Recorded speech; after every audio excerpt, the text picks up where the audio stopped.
Doctor Rajeshwari గారు, ఇప్పుడు hair transplant చేయడానికి చాలా మందికి ఆశ ఉంటుంది హెయిర్ రావాలని. అవును. బట్ కాస్ట్ దగ్గర అనంగానే ఆలోచిస్తుంటారు. అవును. అంతే దీంట్లో అందరికి ట్రీట్మెంట్ చేసిన వాళ్ళందరికి ఒకటే రేట్ ఉంటుందా? లేకుంటే వాళ్ళకి కూడా ఏమైనా సెపరేట్‌గా డిఫరెంట్ డిఫరెంట్ రేట్స్ ఉంటాయా అండి కాస్ట్? కాస్ట్ అనేది నిజంగా అందరూ భయపడతారు. యాహ్! ఓకే. సో, ఆ కాస్ట్ అనేది ఎంత రిఫైన్ టెక్నిక్ అంటే అడ్వాన్స్ టెక్నిక్ అంటే మినిమమ్ ఇన్వేజివ్. అంటే ప్రొసీజర్ పాయింట్ ఆఫ్ వ్యూలో పేషెంట్‌కి సైడ్ ఎఫెక్ట్ ఏమి ఉండకూడదు. అసలు ఏమి జరగకూడదు.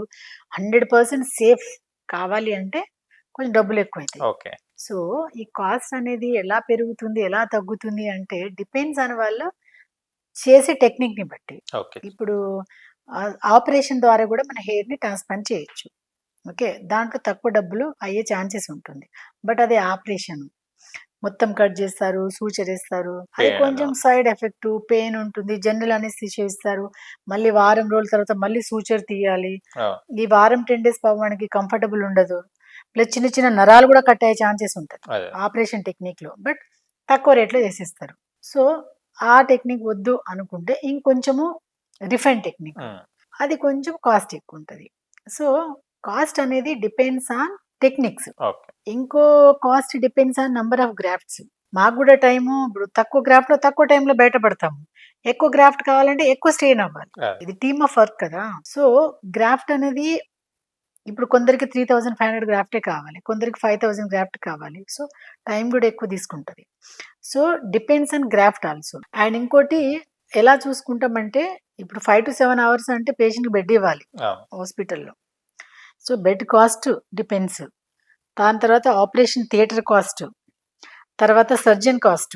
డాక్టర్ కాస్ట్ కూడా కావాలి కదా! అవును. వాళ్ళ సర్విస్ కాస్ట్. దాని తర్వాత మెడికేషన్ ఆ రోజు అయ్యే ఆపరేషన్ థియేటర్‌లో మెడికేషన్ కాస్ట్. దాని తర్వాత నెక్స్ట్ డే వాడు రాగానే పేషెంట్ రాగానే డిశ్చార్జ్ అవ్వగానే నెక్స్ట్ డే డ్రెస్సింగ్‌కి పిలుస్తాము. హ్మ్. ఆ రోజు కూడా ఒక హాఫ్ అన్ అవర్ పనుంటది. డ్రెస్సింగ్ చేయడానికి. అదే.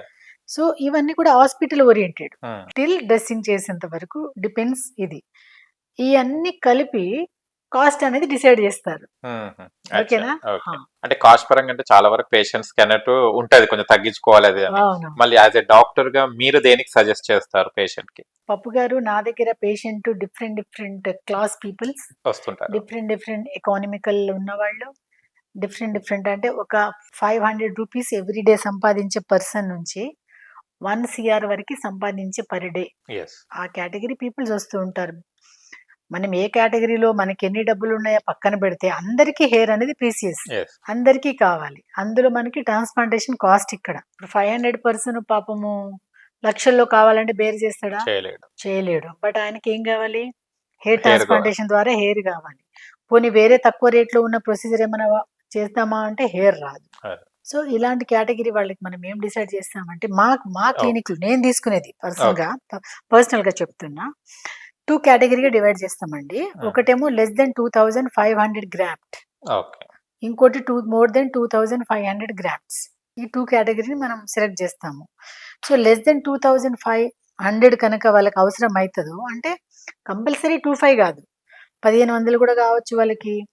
1000 గ్రాఫ్టే కావచ్చు. 2500 వరకి. అవును. పర్ గ్రాఫ్ట్ రూ. 50 పర్ గ్రాఫ్ట్ అని లెక్క చేస్తాం. హ్మ్. అది రూ. 50 పర్ గ్రాఫ్ట్. ఓకే. ఇగ అందులో అన్ని including doctor fees, hospital fees, oh! Medication fees అన్నీ ఒక ఎంట్రిక రూట్ ఎనక నుంచి తీసి ఇంప్లాంట్ చేసి నెక్స్ట్ డే డ్రెస్సింగ్ అయ్యేంత వరకి ఓకే. రూ. 50కి ఒక రూట్ అట్లా ఓకే. చేస్తాము. బట్ కొందరికి మోర్ దెన్ 2500 నుంచి కావాలి. అంటే హ్మ్. 3500 కావచ్చు, 4000 కావచ్చు. సో, టిల్ 10,000 వరకి. Because our is a mega hair ఆ! ట్రాన్స్‌ప్లాంటేషన్. సో, టిల్ 10,000 వరకి మేము పెట్టాలన్నా గూడా అన్‌లిమిటెడ్ గ్రాఫ్ట్ లాగా డిసైడ్ చేస్తాము. అంటే వాళ్ళకి ఒకటే ఫిక్స్డ్ ప్రైస్ ఉంటది. హ్మ్. మీరెన్నన్నా పెట్టుకోండి. అంతే. 2500 నుంచి 10,000 వరకి. కౌంటింగ్ ఉండదు. మొత్తం రీఫిల్ జేస్తాము. వాళ్ళకి బేసిక్‌గా ఒక ప్యాకేజ్ అనేది మన దగ్గర ఉంటది. బట్ ఈ ప్యాకేజ్ నేను ఇందాక చెప్పాను గదా! ఆల్ కేటగరీస్ ఉంటారు అని. సో, అందరికీ అందుబాటులో ఉంటాము. ఒక్కొక్కల క్రైసిస్ డిఫరెంట్. ఒక్కొక్కళ్ళు ఎక్కువ. సో, ఎక్కువ సంపాదిస్తున్నాడని జెప్పేసి ఎక్కువ తీసుకోము. పాపం తక్కువ. తక్కువ డబ్బులున్నాయని జెప్పేసి వి హెల్ప్. ఓకే. అంతేగాని ఫిక్స్‌డ్ అమౌంట్ ఏమి ఉండదండి. ఓకే. అందరూ బేరబుల్ అందరికి అందుబాటులోనే ఉంటాం. సూపర్ అండి. మీ యాహ్! క్లినిక్‌కొస్తే కొంచెం అందరికి అందరికి నిజంగా అందరికీ హెల్ప్ అవుతుంది. హెల్ప్ అవుతుంది. హెల్ప్ అవుతుంది అందరికి. చాలా ఓకే. నైస్. యూజ్‌ఫుల్. అందరికి మేము నన్ను నమ్ముకొని వచ్చినప్పుడు ఏదో కొంత మా వరకు మేము హెల్ప్ చేయడానికి ట్రై చేస్తాం. Super. Yeah. Thank you so much doctor గారు. చాలా విషయాలు తెలుసుకున్నాం హెయిర్ గురించి, అండ్ హెయిర్ ఎలా ట్రాన్స్ప్లాంట్ చేయాలి, చేసుకున్న తర్వాత విధానాలు ఏంటియో కూడా తెలుసుకోవడం జరిగింది. అండ్ నైస్, మీలాంటి డాక్టర్లు ఉన్న తర్వాత హెయిర్ ఉన్న ఒకటే లేకుండా, ఎందుకంటే మరి రీప్లేస్ చేస్తారు కాబట్టి. Thank you so much. Thanks అండి. Thank you. చూశారు కదా ఫ్రెండ్స్, మీకు గనక ఎలాంటి హెయిర్ ప్రాబ్లం ఉన్నా కూడా please consult doctor J Rajeshwari గారిని కన్సల్ట్ కాండి, మీ హెయిర్ ప్రాబ్లమ్ ని సాల్వ్ చేసుకోండి. మీకు గనక మా వీడియో నుంచి లైక్ చేయండి, షేర్ చేయండి, కామెంట్ చేయండి, సబ్స్క్రైబ్ ఛానల్ అక్కడ గంట సింబల్ టంగున కొట్టండి. నేను మీ యాంకర్ పప్పు. Bye bye.